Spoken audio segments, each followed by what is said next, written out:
Hello, ఈరోజు నేను చేపల కర్రీ చేసి చూపిస్తున్నాను. లాస్ట్ వరకు చూడండి. ఇది కేజీ చేపలు. నేను చేపలు బాగా కడుక్కున్నాను. కడుక్కున్న తర్వాత వెనిగర్, ఉప్పు వేసి 1/2 అవర్ నానబెట్టాను అనమాట. నానబెట్టిన తర్వాత కారం,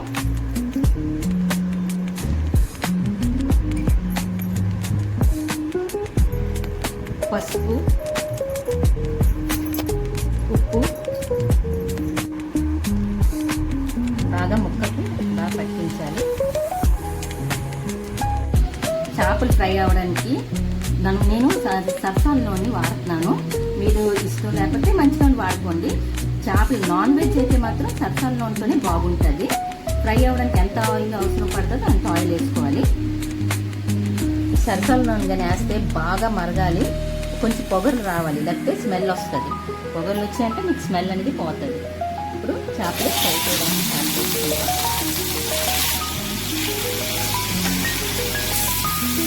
ఎక్కువ డీప్ ఫ్రై అవ్వకూడదు, లైట్ ఇటువంటి తిప్పి ఫ్రై చేసుకుంటే చాలు.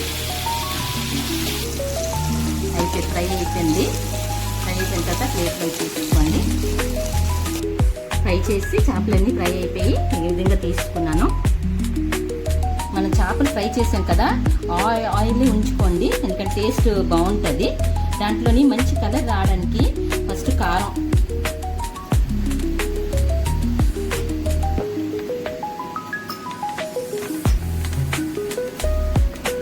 వేగిన తర్వాత ఇంత జీలకర్ర, ధనియాలు, మిరియాలు, వెల్లుల్లిపాయలు, అల్లం,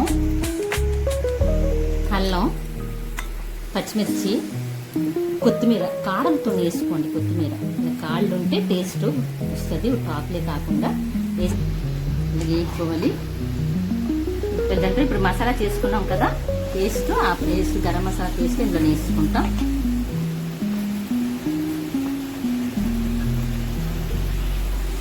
వాటర్ కొంచెం వేసుకొని యాగనియాలి. ఆయిల్ సైడ్కి వచ్చిన వరకు బాగా పచ్చి వాసన పోయింది.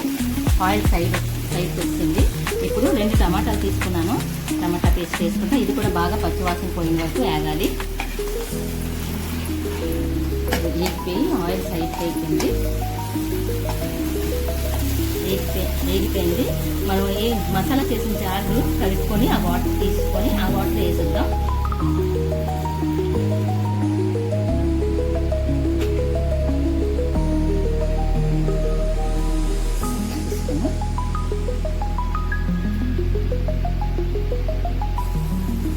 బాగా మరిగింది.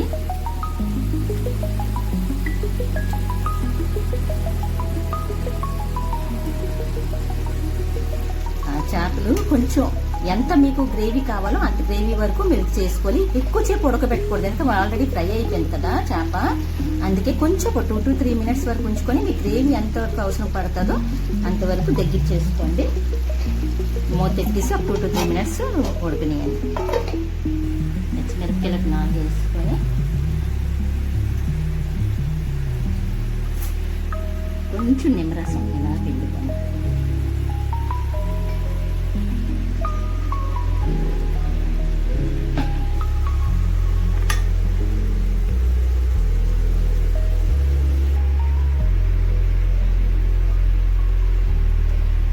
Ready to serve. వేడివేడి అన్నంలో తింటే చాలా బాగుంటుంది. వేడివేడి అన్నంలోని సర్వ్ చేసుకొని తినండి. చాలా టేస్టీగా యమ్మీగా ఉంటుంది. ఒకవేళ నా డిష్ నచ్చినట్టుగా అయితే please like, share and subscribe. Thank you.